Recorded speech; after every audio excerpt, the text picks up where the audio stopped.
അതിന്റെ വിവരങ്ങളുമായി വി വിനോദ് നമുക്കൊപ്പം ചേരുകയാണ്. വിനോദ്, നെഞ്ച് പിടയുന്ന കാഴ്ചകളാണ് അവിടെ നിന്ന് വരുന്നത്. ഓരോ തവണ റോപ്പ് പോയി വരുമ്പോഴും അതിൽ മൃതദേഹങ്ങൾ ഉണ്ട്. മരണസംഖ്യ ഉയർന്നുകൊണ്ടിരിക്കുകയാണ്. വളരെ ഗൗരവത്തിൽ എടുക്കേണ്ടുന്ന തീരുമാനങ്ങൾ, ഭാവി മുന്നിൽ കണ്ട് എടുക്കേണ്ടുന്ന തീരുമാനങ്ങൾ, ഏറ്റവും അടിയന്തരമായി സ്വീകരിക്കേണ്ട നടപടിക്രമങ്ങൾ തുടങ്ങി വിവിധ വിഷയങ്ങളുണ്ട്. ഇന്നത്തെ യോഗത്തിൽ എടുത്തിട്ടുള്ള പ്രധാനപ്പെട്ട തീരുമാനങ്ങൾ എന്തൊക്കെയായിരുന്നു? എന്തൊക്കെയാണ് അടിയന്തര പ്രാധാന്യത്തോടെ നടപ്പാക്കാൻ ഉദ്ദേശിച്ചെടുത്തിട്ടുള്ള തീരുമാനങ്ങൾ? രേണുക, മരണസംഖ്യ 200-ലേക്ക് എത്തുകയാണ്. ഏറ്റവും ദാരുണമായ ഒരു അപകടമായി മാറുന്നു. ഇപ്പോഴും രക്ഷാപ്രവർത്തനം തുടരുന്നു. ദുഷ്കരമാണ് പ്രവൃത്തികൾ. കാരണം ഈ മണ്ണും മലയും ഒക്കെയും പാറക്കല്ലുകൾ ഒക്കെയും ഒഴുകി വന്ന് തടിക്കഷ്ണങ്ങൾ ഉൾപ്പെടെയുള്ള കാര്യങ്ങളുണ്ട്. ഇതിനിടയിലൂടെയുള്ള സഞ്ചാരവും അതിന് ഇടയിലുള്ള രക്ഷാപ്രവർത്തനവും അത് തീർത്തും ദുഷ്കരമായ ഒരു സാഹചര്യത്തിലൂടെയാണ് കടന്നു പോകുന്നത്. നമുക്കറിയാം, JCB അടക്കമുള്ള യന്ത്ര സാമഗ്രികൾ അത് കുറച്ച് സമയം മുൻപാണ് അവിടെ എത്തിക്കാൻ പോലും കഴിഞ്ഞത്. ആ തരത്തിലുള്ള ബുദ്ധിമുട്ടുകളുണ്ട്. ഇനിയും ഇത്രയധികം മണ്ണിടിഞ്ഞു പോകുമ്പോൾ, മലയിടിഞ്ഞു പോകുമ്പോൾ എത്രമാത്രം ആഴത്തിലാണ് ആളുകൾ ഉള്ളത് എന്നതുപോലും ഒരു നിഗമനമായി പോലും പറയാൻ കഴിയാത്ത സാഹചര്യത്തിലാണ് രക്ഷാപ്രവർത്തനം മുന്നോട്ട് പോകുന്നത്.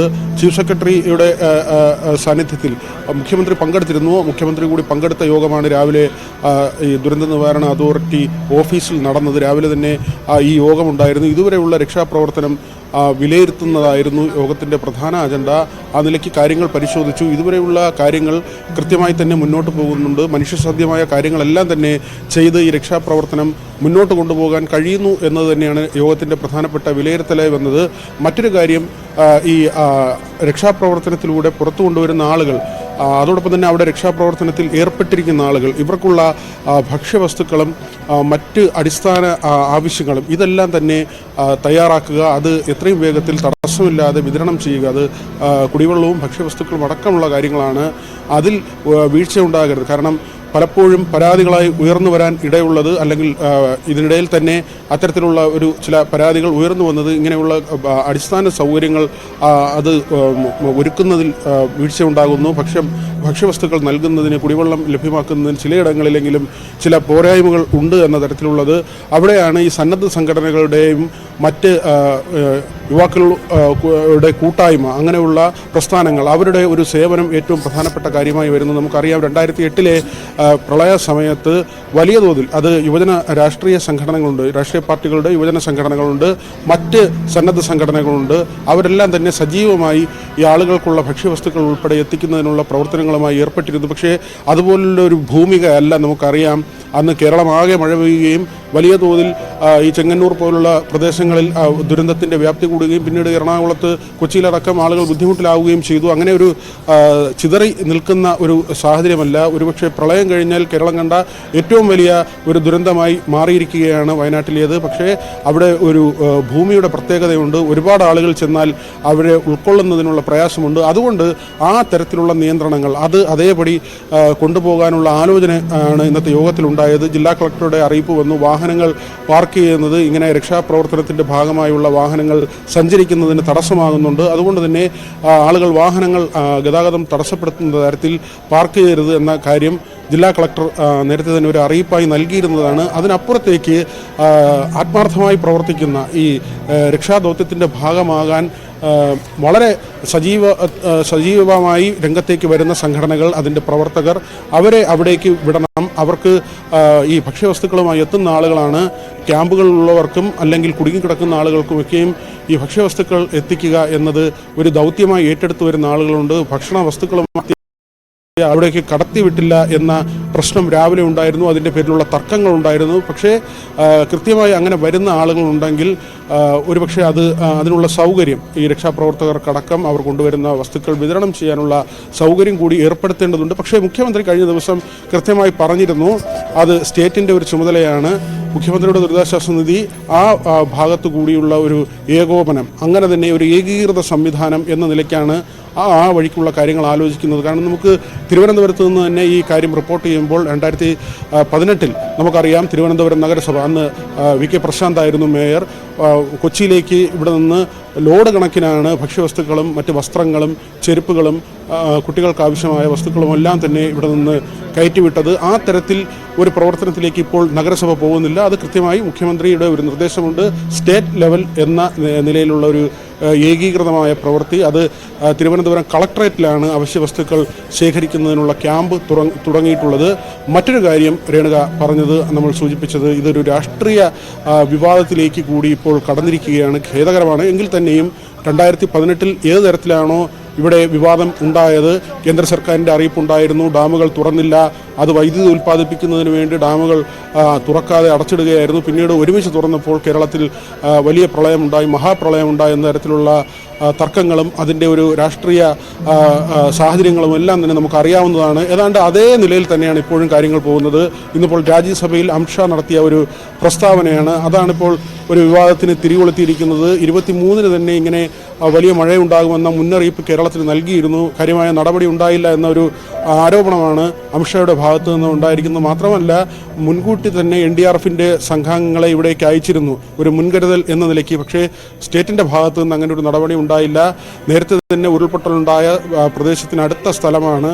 അങ്ങനെ ഒരു സാഹചര്യം മുന്നിൽ കണ്ടില്ല എന്ന തരത്തിലുള്ള ഒരു പരോക്ഷമായി തന്നെ ഉള്ള ഒരു വിമർശനം ഈ മുന്നറിയിപ്പ് നൽകിയിരുന്നു എന്നത് അദ്ദേഹം കൃത്യമായി പറയുന്നുണ്ട്. സ്റ്റേറ്റിന്റെ വീഴ്ചയാണെന്ന് വരുന്ന തരത്തിൽ തന്നെ അങ്ങനെ മനസ്സിലാക്കാവുന്ന അങ്ങനെ സൂചിപ്പിക്കുന്ന വാക്കുകളാണ് കേന്ദ്രമന്ത്രിയുടെ ഭാഗത്തു നിന്നും ഉണ്ടായിരിക്കുന്നത്. എന്തായാലും രാജ്യസഭയിലാണ് അമിത്ഷാ അക്കാര്യങ്ങൾ സൂചിപ്പിച്ചിരിക്കുന്നത്.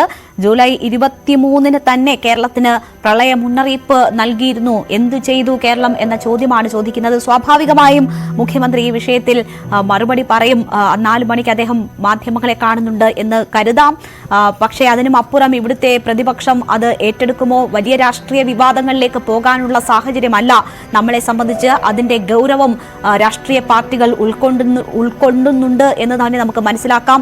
നമ്മൾ ഇതിനു മുൻപ് എങ്ങനെയാണോ ദുരന്ത മുഖങ്ങളിൽ യോജിപ്പോടെ ഒരു കൈ ചേർത്ത് പിടിച്ച് നിന്നത്, ആ രീതിയിലുള്ള പ്രവർത്തനങ്ങൾ കാഴ്ചവെച്ചത്, സമാനമായി രാഷ്ട്രീയ ഭേദമന്യേ എല്ലാവരും യോജിച്ച് നിന്ന് കൂട്ടായ പ്രയത്നത്തിലൂടെ ഈ ദുരന്തം മറികടക്കാൻ, അതിജീവിക്കാനുള്ള ശ്രമങ്ങൾ നടത്തുകയാണ്. ആ ഘട്ടത്തിൽ ഒരുപക്ഷെ അതിനുള്ള വിവേകം രാഷ്ട്രീയ പാർട്ടികൾ കാണിക്കുമെന്ന് തന്നെ നമുക്ക് പ്രതീക്ഷിക്കാം. അതിനുമപ്പുറം ഈ ദുരന്തം അതിന്റെ അതിജീവനത്തിന് ശേഷം ഒരുപക്ഷെ വലിയ രാഷ്ട്രീയ വിഷയമായി ഇത് മാറാനുള്ള സാഹചര്യങ്ങളും ഒക്കെ നിലനിൽക്കുകയാണ്. വിനോദ് സൂചിപ്പിച്ചതുപോലെ ഏറ്റവും അടിയന്തരമായി ചെയ്യേണ്ട കാര്യങ്ങൾ സംബന്ധിച്ചുള്ള പ്രധാനപ്പെട്ട തീരുമാനങ്ങൾ ഇന്നത്തെ യോഗത്തിൽ ഉണ്ടായിട്ടുണ്ട്. മുഖ്യമന്ത്രി മാധ്യമങ്ങളെ കാണുമ്പോൾ അതും വിശദീകരിക്കുമെന്നാണ് കരുതുന്നത്. അവിടേക്ക് ഇപ്പോഴും മണ്ണിനടിയിൽ എത്ര ജീവിതങ്ങളെ മണ്ണെടുത്തു എന്നത് കൃത്യതയോടെ അറിയാൻ കഴിയുന്നില്ല. ഇപ്പോഴും അതിൻ്റെ എത്ര തീവ്രത എന്നത് പൂർണ്ണാർത്ഥത്തിൽ നമുക്ക് ഉൾക്കൊള്ളാനോ മനസ്സിലാക്കാനോ കഴിഞ്ഞിട്ടില്ല എന്നതാണ് യാഥാർത്ഥ്യം. അവിടേക്ക് മണ്ണുമാന്തി യന്ത്രങ്ങൾ ഒരെണ്ണം മാത്രമാണ് വളരെ ശ്രമകരമായ ഒടുവിൽ കടത്തിവിടാനായിരിക്കുന്നത്. ആ ഹിറ്റാച്ചി അവിടെ മണ്ണ് കുഴിച്ചു തുടങ്ങുമ്പോൾ ഇവിടെ മരണസംഖ്യ ഉയരുന്നത് നമുക്ക് കാണാം. എന്താകും അവസ്ഥ? കൂടുതൽ സംവിധാനങ്ങളോടെ ഈ വീടുകൾ ഒക്കെ മണ്ണെടുത്ത ഇടങ്ങൾ തുറന്ന് പരിശോധിക്കുമ്പോൾ മനുഷ്യ സാന്നിധ്യം മനസ്സിലാക്കാൻ കഴിയുന്ന 3 ഡോഗുകൾ നമ്മളുടെ സേനാ വിഭാഗങ്ങൾ അവിടെ എത്തിക്കുന്നു എന്നാണ് മനസ്സിലാക്കുന്നത്. അവ എത്തുമ്പോൾ അങ്ങനെ തെരച്ചിൽ പൂർണ്ണ നിലയിലാകുമ്പോൾ എന്താണ് അവിടെ സംഭവിച്ചത് എന്നതിൻ്റെ പൂർണ്ണ ചിത്രം അപ്പോൾ മാത്രമായിരിക്കും നമുക്ക് മനസ്സിലാകുക. ഇതൊരിക്കലും രാഷ്ട്രീയ വിവാദത്തിൻ്റെ സമയമല്ല. അത്തരം ചിന്തകളിലേക്കോ പ്രവർത്തികളിലേക്കോ നമ്മുടെ ശ്രദ്ധ തിരിയേണ്ടുന്ന സമയമല്ല. അവിടെ ഇനിയും ഒരു രക്ഷാകരം കാത്ത് മനുഷ്യർ അവശേഷിക്കുന്നുണ്ടോ എന്ന് പോലും നമുക്ക് തീർച്ചപ്പെടുത്താൻ കഴിയാത്ത ആ സമയമാണ്. അവിടെ ആയിരിക്കണം പൂർണ്ണ ശ്രദ്ധ. അതിൽ മാത്രം കേന്ദ്രീകരിക്കേണ്ടുന്ന സമയമാണ്. അവിടേക്ക് കൂടുതൽ സംവിധാനങ്ങൾ എത്തിക്കാനുള്ള ശ്രമങ്ങളാണ്. പക്ഷേ ഇപ്പോഴും വയനാട് കളക്ടർ ആവശ്യപ്പെടുന്നു അവിടേക്ക് കൂടുതൽ വാഹനങ്ങൾ എത്തരുത് എന്ന അഭ്യർത്ഥന നടത്തേണ്ടി വരുന്നത് വളരെ നിരാശാജനകമാണ്. നമുക്കറിയാം ഒരു ദുരന്തമുഖത്ത് എങ്ങനെ പെരുമാറണം എന്നത് നമുക്ക് അറിവുള്ളതാണ്. പക്ഷേ സഹായിക്കാനുള്ള മനസ്സും അതിനുള്ള ആഗ്രഹവും കൊണ്ട് കൂടുതൽ പേർ ഒരുപക്ഷെ അവിടേക്ക് എത്തുന്നതായിരിക്കാം. പക്ഷെ അത് അവിടുത്തെ പ്രവർത്തനങ്ങൾക്ക് ഇപ്പോൾ വലിയ രീതിയിൽ തടസ്സം സൃഷ്ടിക്കുന്നു എന്ന കാര്യം ആവർത്തിച്ച് ഓർമ്മിപ്പിക്കുകയാണ് അധികൃതർ. വയനാട് ജില്ലാ കളക്ടറും അഭ്യർത്ഥിക്കുന്നു. ആംബുലൻസുകൾക്ക് പോലും കടന്നു പോകാൻ കഴിയാത്ത തരത്തിൽ വാഹനങ്ങൾ പാർക്ക് ചെയ്യുന്നു. അത് ബുദ്ധിമുട്ട് സൃഷ്ടിക്കുന്നു. നേരത്തെ സൈനിക ഉദ്യോഗസ്ഥൻ നമ്മളോട് സംസാരിച്ചപ്പോൾ തന്നെ പറഞ്ഞു, അവർക്ക് വാഹനങ്ങൾ എത്തിക്കാനോ അവിടെ പാലം നിർമ്മാണത്തിന് ആവശ്യമായ കൂടുതൽ ഊർജിതമായ ശ്രമങ്ങൾ നടത്താനോ ഒക്കെ അസൗകര്യങ്ങൾ നേരിടുന്നു എന്ന കാര്യം. അടിയന്തര നടപടി സ്വീകരിക്കുമെന്ന് മന്ത്രിമാർ ഉറപ്പ് നൽകുമ്പോൾ പോലും അത് സാധ്യമാകുന്നില്ല, അല്ലെങ്കിൽ അതിന് തടസ്സങ്ങൾ സൃഷ്ടിക്കപ്പെടുന്നു എന്ന സാഹചര്യമാണ് ഇപ്പോൾ കളക്ടർ വീണ്ടും അത്തരം ഒരു ആവശ്യം മുന്നോട്ട് വെക്കുന്നതിലൂടെ നമുക്ക് മനസ്സിലാക്കേണ്ടത്.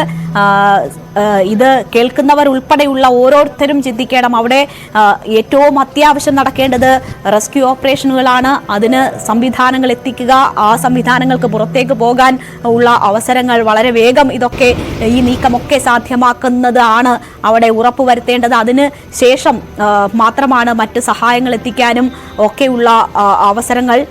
അതിന് കൃത്യമായ വഴികളും മാർഗങ്ങളും ഒക്കെ നമ്മൾ തന്നെ നൽകിയിട്ടുണ്ട്, അല്ലെങ്കിൽ അധികൃതർ വിശദീകരിച്ചിട്ടുണ്ട്. അതിനുള്ള വ്യവസ്ഥാപിതമായ മാർഗങ്ങളുണ്ട്. ആ രീതിയിൽ വേണം സഹായങ്ങൾ എത്തിക്കാൻ പോലും. ഇപ്പോൾ അവിടെ രക്ഷാദൗത്യം സുഗമമായി നടക്കാനുള്ള അന്തരീക്ഷം ഒരുക്കുക എന്നതാണ് നമുക്ക് ചെയ്യാൻ കഴിയുന്നത്.